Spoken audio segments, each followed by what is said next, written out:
ये Afghanistan India friendship dam उस मोहब्बत और भाईचारे का एक जीती जागती मिसाल के रूप में हम इस रमजान महीने में और पवित्रता से भर देंगे। And there is not one specific type of. मुझे जिस होटल में ठहराया गया उसका नाम था कनिष्क। तो मेरे साथ अफगानिस्तान के विदेश मंत्री थे। मैंने कहा कनिष्क आपका कौन लगता है? कहने लगे कनिष्क हमारा पूर्वज है, कनिष्क हमारा पुरखा है। मैंने कहा तब तो हमारे आपके पुरखे एक हैं।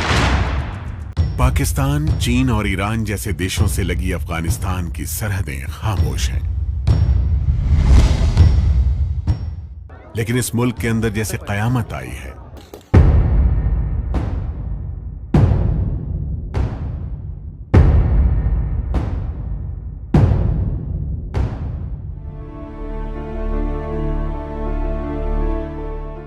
दुनिया के सबसे गरीब और बदहाल देशों में शामिल अफगानिस्तान के हालात दिनों दिन और खराब होते जा रहे हैं। अफगानिस्तान फिर उन्हीं तालिबान के शिकंजे में है जिनके खिलाफ 20 साल पहले दुनिया के सबसे ताकतवर देश अमेरिका ने ऐलान जंग किया। लगेगी आग तो आएंगे घर कई जद में, यहां पे सिर्फ हमारा मकान थोड़ी है। अफगानिस्तान से आज ऐसी ही कुछ आवाजें भारत की ओर आ रही हैं। अगर आपको भी लगता है कि अफगानिस्तान से हमें क्या, उनका मसला है, वो जाने, तो आज आपके लिए मेरे साथ जुड़े रहना और वो सब सुनना जो मैं आपको बताने वाला हूं बहुत जरूरी है। नमस्कार, मैं हूं मनोज मुंतशिर और ये है आपका युग, मेरा युग, भारत का युग। अफगानिस्तान फिर दहक रहा है। करीब 20 सालों की शांति के बाद वहां फिर तालिबान की आग भड़क उठी है। ये 20 साल की शांति काफी हद तक अमेरिकी सेना के दम पर थी। अब वो सेना वापस जा चुकी है और उसके साथ ही अमन और शांति भी जा चुकी है। टेलीविजन और अखबारों में आपने कई डिस्टर्ब करने वाली तस्वीरें देखी होंगी। निर्दोष अफगानी नागरिकों के ऊपर तनी हुई तालिबानी संगीनें देखी होंगी। जहाज के पहिए से लटक कर गिरते हुए लोग भी देखे होंगे जिनका मकसद सिर्फ इतना था कि किसी तरह ये देश छोड़ दें ताकि जान बच जाए। लेकिन जो आप नहीं देख पा रहे हैं वो और भी चिंताजनक है। अफगानिस्तान का गृह युद्ध वो आग है जिसकी लपटें किसी भी वक्त आपके और मेरे भारत को अपनी चपेट में ले सकती हैं। आज भारत का युग में अफगानिस्तान की बात होगी, क्योंकि जो अपने पड़ोसी की मुसीबत से नजर फेर लेता है, मुसीबत की अगली दस्तक उसी के दरवाजे पर सुनाई देती है।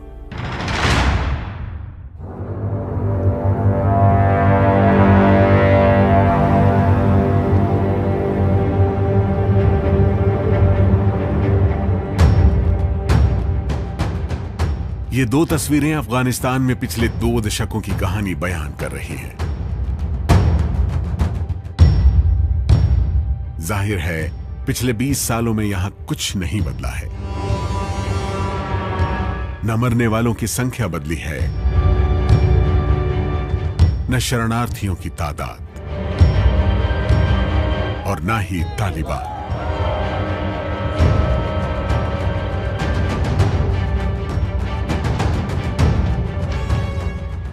तकरीबन 20 साल तक अमेरिका के साथ तालिबान गुरिल्ला लड़ाई लड़ता रहा है।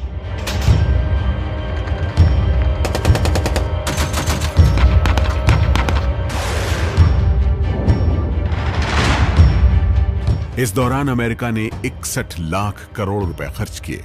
तकरीबन 2300 अमेरिकी और नेटो सैनिकों के अलावा करीब 66,000 अफगान सैनिक मारे गए। करीब 1 लाख से ज्यादा अफगान नागरिकों की जान भी गई है। लेकिन इस तबाही और बेपनाह खर्च के बावजूद अमेरिका को नाकाम लौटना पड़ा है।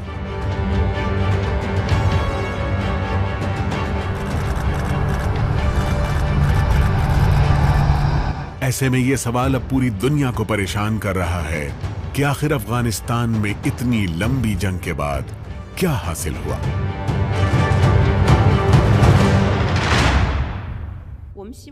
राष्ट्रपति बाइडेन ने कहा कि अफगानिस्तान में अमेरिका का मिशन राष्ट्र निर्माण नहीं था। ये सच है। हमने देखा है कि अफगानिस्तान, इराक या सीरिया, जहां भी अमेरिकी सेना पहुंची, अपने पीछे तबाही छोड़ गई। So I'm left again to ask of those. मैं उनसे कहना चाहता हूं जो ये तर्क दे रहे हैं कि हमें रुकना चाहिए था। अमेरिका की कितनी पीढ़ियां, कितने बेटे बेटियां अफगानिस्तान के गृह युद्ध के लिए भेजे जाएंगे, जबकि अफगानिस्तान की सेना लड़ना नहीं चाहती। Afghan troops will not. कितनी जिंदगियां, अमेरिकन जिंदगियां जो कीमती हैं, उनकी समाधि बनेगी। How many endless rows of headstones at Arlington National Cemetery? मेरा जहन साफ है, मैं गलती नहीं दोहराना चाहता जो पहले हो चुकी है। I will not repeat the mistakes we've made in the past. Afghanistan में अराजकता की इस आग की तपिश से पड़ोसी देश भी अछूते नहीं रह सकते। नक्शे पर नजर डालें तो अफगानिस्तान की सीमाएं Pakistan, Iran, Turkmenistan, Uzbekistan, Tajikistan और चीन से लगी हुई हैं। पीओके यानी पाकिस्तान के कब्जे वाले कश्मीर के जरिए भारत भी अफगानिस्तान से जुड़ा है। चीन को डर है कि तालिबान राज में ईस्ट तुर्कमेनिस्तान मूवमेंट को पनाह और मदद मिल सकती है, जो उसके शिनजियांग प्रांत से लगा हुआ है। लेकिन अफगानिस्तान में भारत की चिंताएं और ज्यादा बड़ी हैं। यहां कई प्रोजेक्ट में भारत ने करीब 22,000 करोड़ रुपए का निवेश किया है। दोनों देशों के बीच करीब 11,175 करोड़ का व्यापार भी होता है। सुरक्षा के नजरिए से भी अफगानिस्तान भारत के लिए बेहद अहम है। तालिबान के जरिए पाकिस्तान कश्मीर में आतंकवाद के अपने मंसूबों को अंजाम दे सकता है। आतंकवादियों को ट्रेनिंग देने के लिए अफगानिस्तान की जमीन के इस्तेमाल का भी डर है। दरअसल पाकिस्तान तालिबान का समर्थक और सबसे बड़ा मददगार है और इसीलिए तालिबान का झुकाव भी पाकिस्तान की तरफ है। लेकिन इस सिक्के का एक और पहलू भी है।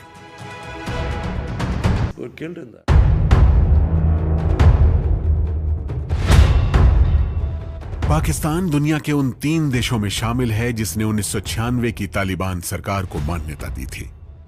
पिछले 20 सालों में उसने हर मुमकिन कोशिश की है कि तालिबान अफगानिस्तान की ड्राइविंग सीट पर बैठ सके। दरअसल तालिबान राज में अफगानिस्तान के जरिए भारत के खिलाफ रणनीतिक पहुंच हासिल करने का पाकिस्तान का मंसूबा है। दिल्ली और काबुल के संबंधों को भी पाकिस्तान कंट्रोल करना चाहता है ताकि अफगानिस्तान में भारत के प्रभाव को कम कर सके। मध्य पूर्व एशिया में पाकिस्तान क्षेत्रीय व्यापार और कनेक्टिविटी का सेंटर भी बनना चाहता है और इसके लिए वो चीन के साथ अपनी सी-पैक योजना को अफगानिस्तान में भी ले जाना चाहता है। हालांकि पाकिस्तान के लिए भी कैसे तालिबान एक दो-धारी तलवार है, इसे समझने के लिए पाक अफगानिस्तान बॉर्डर की बनावट और यहां की बसावट को समझना जरूरी है। साल 1979 में एक मुजाहिदीन गुट के तौर पर उभरे तालिबान में पश्तून जनजाति के लड़ाके हैं। पाकिस्तान के खैबर पख्तूनख्वा प्रांत में भी पश्तून कबीले बड़ी तादाद में हैं। दरअसल पाकिस्तान के फाटा यानी फेडरली एडमिनिस्ट्रेटेड एरिया में कई जनजातियां रहती हैं। इन कबीलों से निकले तहरीक तालिबान जैसे आतंकवादी संगठन पाकिस्तान के खिलाफ भी सिर उठाते रहे हैं। यही वजह है कि अफगानिस्तान में तालिबान के मजबूत होने से पाकिस्तान को यह डर भी है कि अलग पश्तूनिस्तान की मांग सिर उठा सकती है। दरअसल जिस तरह हमें देश के बंटवारे की पीड़ा है, उसी तरह पश्तून जनजाति के लोग भी अंग्रेजों की खींची उस ड्यूरेंड रेखा से नाराज हैं, जो अफगानिस्तान और पाकिस्तान के बीच उनकी जमीन को बांटती है। यही वो बिंदु है जो तालिबान पाकिस्तान के संबंधों में एक बड़ी बाधा है। लेकिन जमीनी हकीकत यह भी है कि अफगानिस्तान में तालिबान की चाबी पाकिस्तान ही है, जिसके जरिए अब चीन भी अफगानिस्तान में आने की फिराक में है। तालिबान का खुला समर्थन करते हुए चीन ने कहा भी है कि वो तालिबान से दोस्ताना रिश्ते चाहता है। जाहिर है पाकिस्तान, चीन और तालिबान अफगानिस्तान में भारत के लिए नई मुश्किलें खड़ी कर सकते हैं।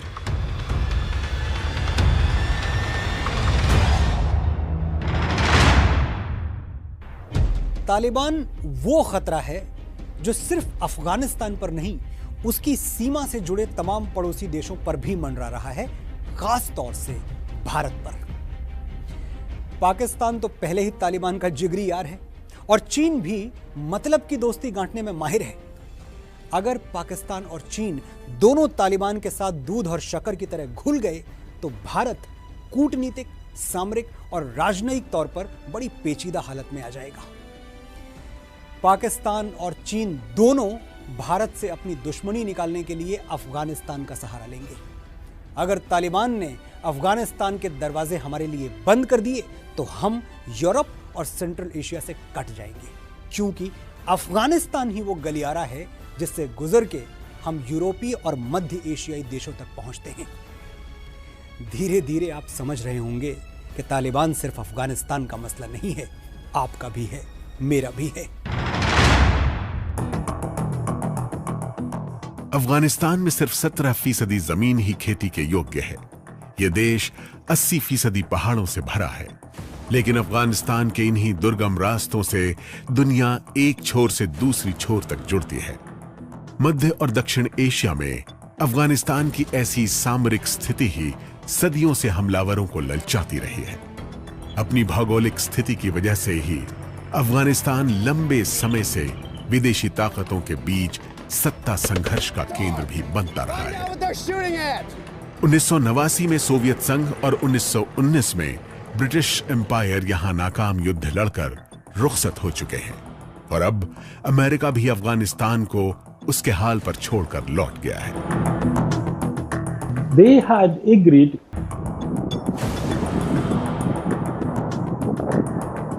अफगानिस्तान में अमेरिका की विदाई से पाकिस्तान, चीन और ईरान जैसे देश खुश हैं, लेकिन तालिबान का उभरना भारत के लिए बड़ा नुकसान साबित हो सकता है।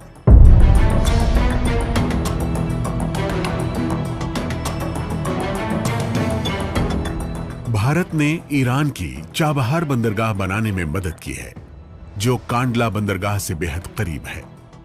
ईरान के चाबहार पोर्ट से एक रेलवे लाइन जरांज तक ले जाने की भी योजना है, जो हमें अफगानिस्तान के दिलाराम तक पहुंचा देती है। दरअसल अफगानिस्तान के मुख्य हाईवे का एक कनेक्शन पॉइंट दिलाराम है, जो उस गारलैंड हाईवे से जुड़ा है जो राजधानी काबुल, हेरात, कंधार और मजार शरीफ जैसे मुख्य शहरों को जोड़ता है। अफगानिस्तान का सबसे ज्यादा व्यापार इसी हाईवे से होता है। भारत ने अफगानिस्तान में 218 किलोमीटर लंबे जरंज दिलाराम हाईवे का निर्माण भी कराया है। जरंज अफगानिस्तान में ईरान बॉर्डर के करीब से गुजरता है।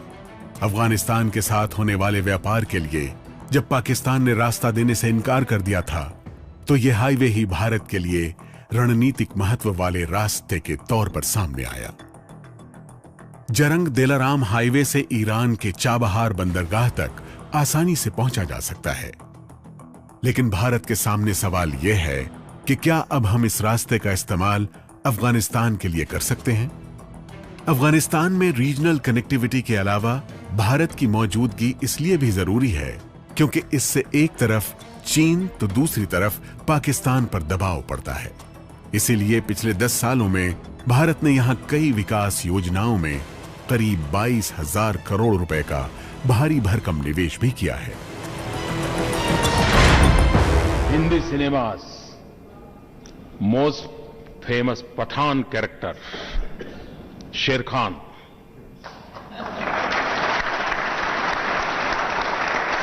इन जंजीर शेर खान सिंह यारी है ईमान मेरा यार मेरी जिंदगी।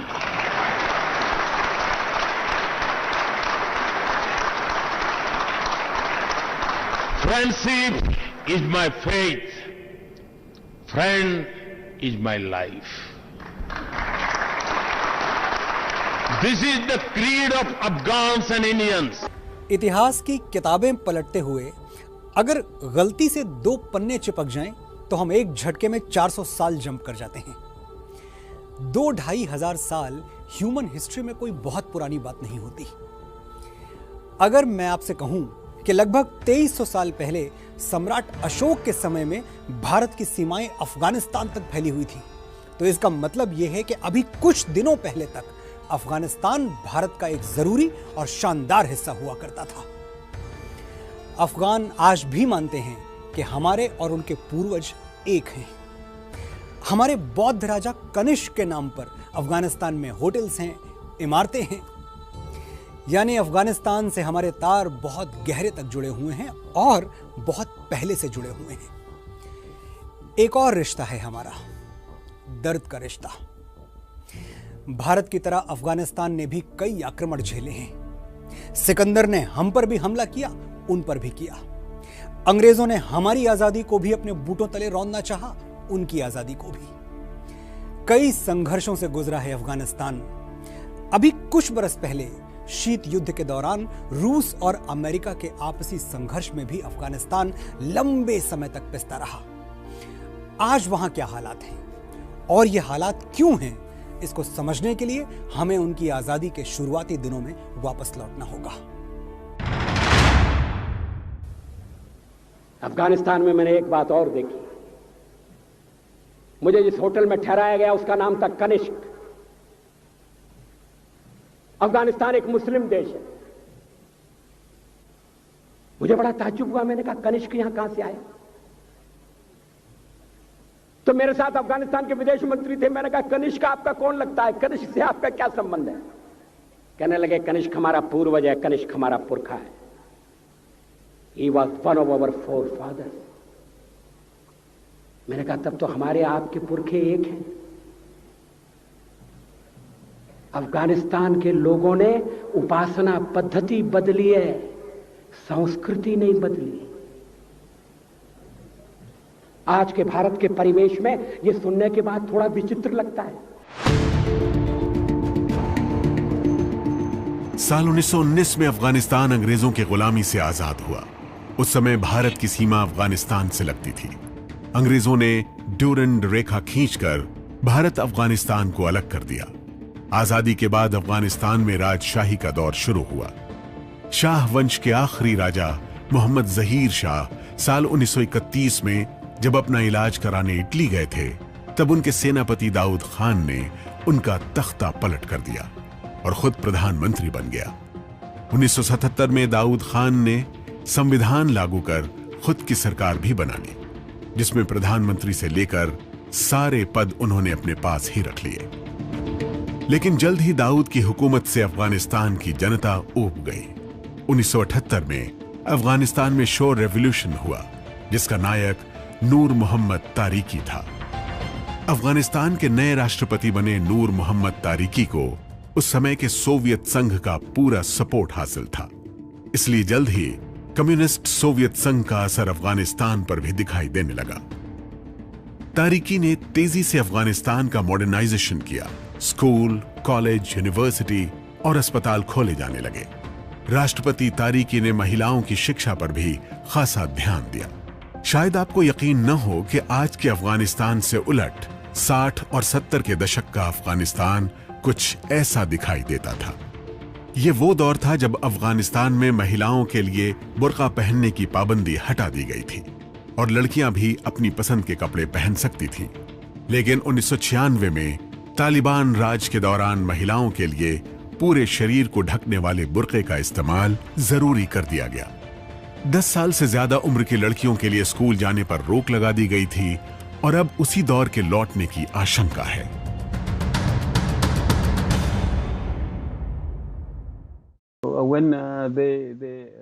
जब वो किसी काम पर जाएं या बाजार में जाएं या फिर किसी सामाजिक काम में हिस्सा लें, किसी तरह का कोई खास बुर्का नहीं है। कई तरह से पर्दा किया जा सकता है। ये उन पर है कि वो काम के आधार पर किस तरह से पर्दा करना पसंद करेंगे।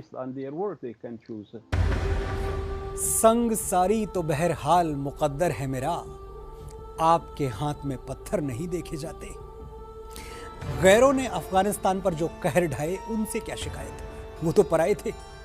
लेकिन तालिबान तो अपने हैं, उसी अफगानी सरजमीन की पैदाइश हैं जिसे वो तबाह करने पर आमादा हैं।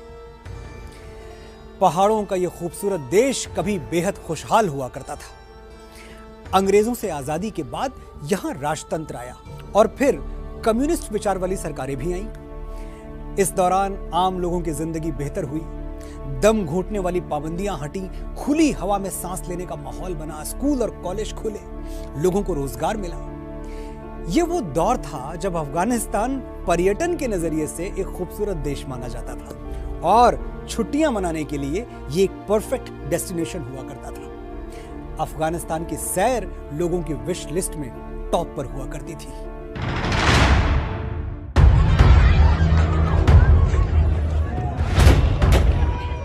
आज अफगानिस्तान के जो हालात हैं उसे देखते हुए 70 के दशक के उस दौर को अफगानिस्तान का सुनहरा दौर कहा जा सकता है। तब अफगानिस्तान में शांति थी और लोग अपने तरीके से जिंदगी जीने के लिए आजाद थे। 70 के दशक का ये वो दौर था जब अफगानिस्तान एक लोकप्रिय टूरिस्ट डेस्टिनेशन हुआ करता था। लेकिन अफगानिस्तान का ये सुनहरा दौर उस वक्त खत्म हो गया जब अमेरिका ने यहां दिलचस्पी ली। उन दिनों अमेरिका और सोवियत संघ के बीच में कोल्ड वॉर चल रहा था। अफगानिस्तान में सोवियत संघ के वर्चस्व को खत्म करने के लिए अमेरिका ने सोवियत समर्थित राष्ट्रपति नूर मोहम्मद तारिकी का उन्हीं के विदेश मंत्री हफीजुल्लाह अमीन से तख्ता पलट करा दिया। राष्ट्रपति तारिकी की हत्या कर दी गई और उनकी मौत के करीब महीने बाद 24 दिसंबर 1979 को सोवियत संघ की 40वीं आर्मी बटालियन बॉर्डर पार करके अफगानिस्तान में दाखिल हो गई। ऑपरेशन स्टॉर्म 333 के तहत सोवियत सेना ने हफीजुल्लाह अमीन की हत्या कर दी और बाबराक कमाल अफगानिस्तान के नए राष्ट्रपति बना दिए गए। लड़ाई अमेरिका और रूस की थी, लेकिन क्रॉस फायर में मारा गया अफगानिस्तान। ये सपनों सा सुंदर देश सोवियत सेना के दाखिल होते ही जहन्नम में बदलने लगा। पहली बार अफगानिस्तान ने जाना कि गृह युद्ध क्या होता है और इसके परिणाम कितने भयावह हो सकते हैं। छोटे छोटे कबीले जो कभी मिलजुल कर रहा करते थे, एक दूसरे की जान के दुश्मन बन गए। मुजाहिदीन लड़ाकों ने सोवियत सेना के खिलाफ हथियार उठा लिए। चारों तरफ तबाही की ऐसी चीख पुकार कि विश्वास ही नहीं होता था यह वही अफगानिस्तान है जहां कभी अमन के गीत गूंजते थे।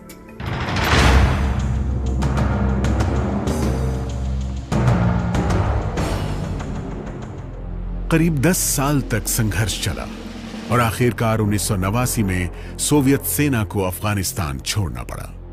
जल्द ही काबुल पर मुजाहिदीन का कब्जा हो गया, लेकिन ये मुजाहिदीन भी कई गुटों में बंटे थे। मई 1992 में गुलबदीन हिकमतयार के हिज़्ब-ए इस्लामी ने काबुल पर हमला बोल दिया, जिसके खिलाफ जमीयत इस्लामी और जुम्बिश मिल्ली ने मोर्चा संभाला और राजधानी काबुल जंग का मैदान बन गई।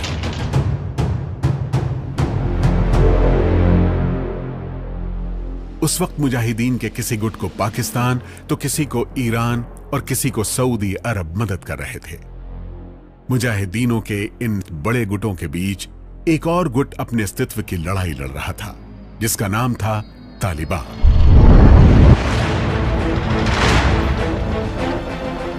मुजाहिदीन के इस गुट का नेता मुल्ला उमर कंधार प्रांत के खाकरेज जिले का रहने वाला था।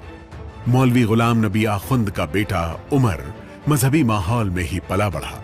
70 के दशक में उमर गांव के मदरसे से निकलकर आगे की मजहबी शिक्षा के लिए कंधार पहुंचा। इसी दौरान 1979 में जब सोवियत संघ ने अफगानिस्तान पर हमला किया तो सोवियत सेना से लड़ने वाले मुजाहिदीनों में एक गुट कंधार शहर के धार्मिक छात्रों का भी था, जिन्हें लोग तालिब बुलाते थे। अरबी भाषा में छात्र को तालिब कहा जाता है और इसीलिए उमर ने अपने इस मुजाहिदीन गुट का नाम तालिबान रख दिया। अफगानिस्तान की सबसे बड़ी पश्तून जनजाति के छात्रों के गुट तालिबान ने साल 1994 में कंधार, 1995 में हेरात और 1996 में काबुल पर कब्जा कर लिया।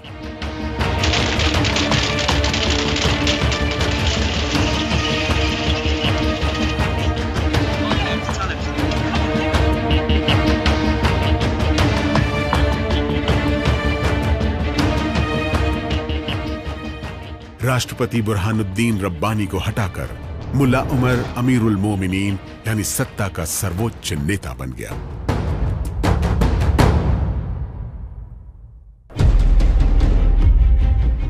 उन्नीस सौ 96 से 2001 के बीच अफगानिस्तान में तालिबानी शासन के दौरान लोगों पर तालिबान के जुल्म का चाबुक चलता रहा, लेकिन अक्टूबर 2001 में जब आतंकवादी ओसामा बिन लादेन का पीछा करते हुए अमेरिका अफगानिस्तान में घुसा तो तालिबान को पहाड़ों में छिपना पड़ा। 1919 में अफगानिस्तान अंग्रेजों से आजाद हुआ। इन 100 सालों में सत्ता का संघर्ष यहां चलता ही रहा, लेकिन तमाम उतार चढ़ावों के बावजूद भारत और अफगानिस्तान के रिश्ते अच्छे बने रहे। जब अमेरिका ने 2001 में तालिबान और आतंकवाद के खिलाफ जंग छेड़ी तो यहां के हालात बदलने लगे और भारत ने भी संभावनाएं देख के अफगानिस्तान में अपना बड़ा दांव खेल दिया। Our cooperation with Afghanistan is an open book. We have civilizational links and we are both here to stay. We have to live and work together in times both good and bad. We have finalized an agreement on a strategic partnership between India and Afghanistan, which the President and I have signed today in your presence. The agreement creates an institutional framework for our future cooperation. Bharat Afghanistan के बीच साल 2011 में रणनीतिक साझेदारी समझौते पर sign हुए थे। इस समझौते में भारत ने अफगानिस्तान में इंफ्रास्ट्रक्चर, संगठन, शिक्षा और तकनीकी स्तर पर मदद करने का वादा किया था। अफगानिस्तान के हेरात राज्य में भारत ने साल 2016 में सलमा बांध बनाया है। इस हाइड्रो पावर प्रोजेक्ट से 42 मेगावाट से ज्यादा बिजली पैदा होती है। खास बात यह है कि अफगानिस्तान के निर्माण में भारत के काम और मानवीय सहायता को तालिबान ने भी सराहा है, लेकिन आतंकवादी गुटों से संबंधों और पाकिस्तान के करीबी होने की वजह से भारत अभी तक तालिबान से बात करने से परहेज करता रहा है।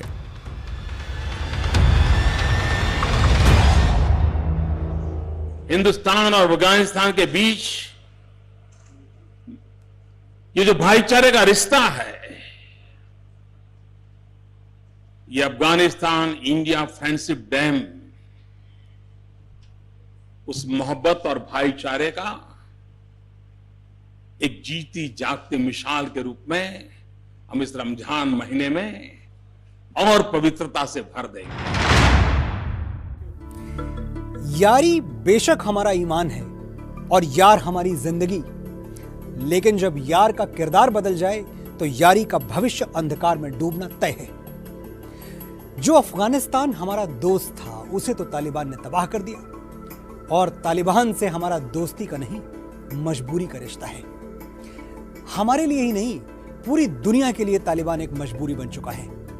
अमेरिका 20 साल तालिबान से लड़ा और अब बात करने के लिए मजबूर है, समझौता करने के लिए मजबूर है। रूस ने भी तालिबान की मौजूदगी को कबूल कर लिया है।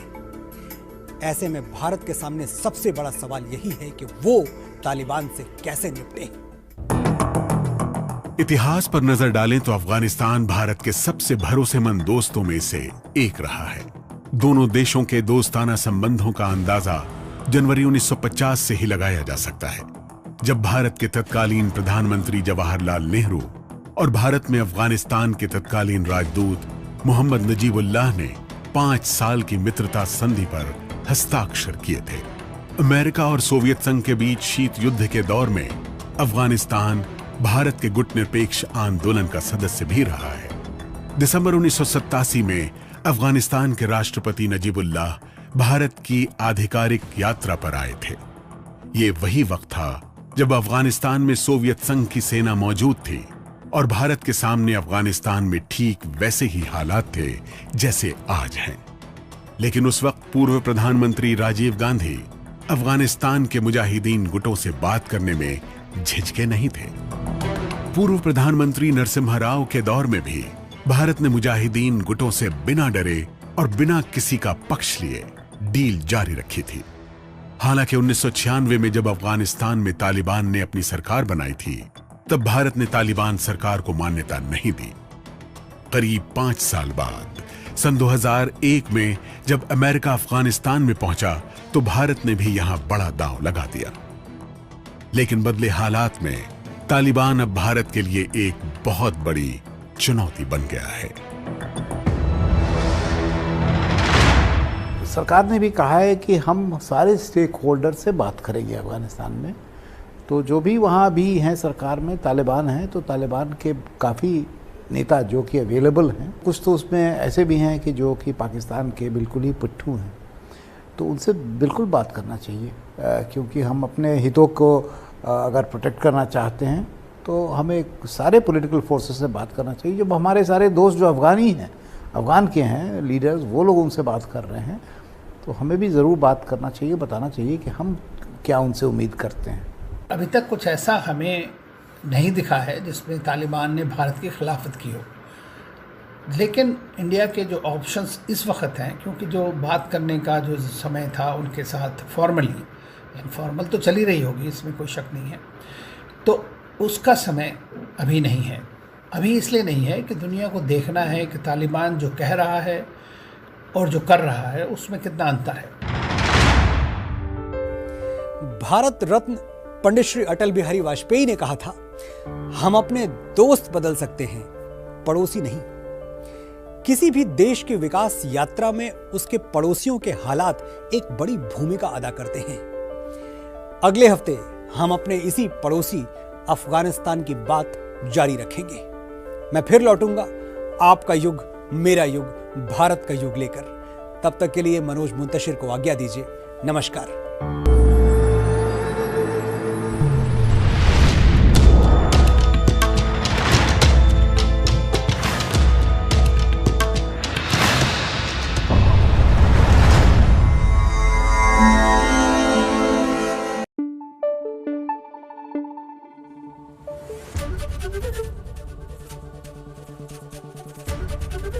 एबीपी न्यूज आपको रखे आगे।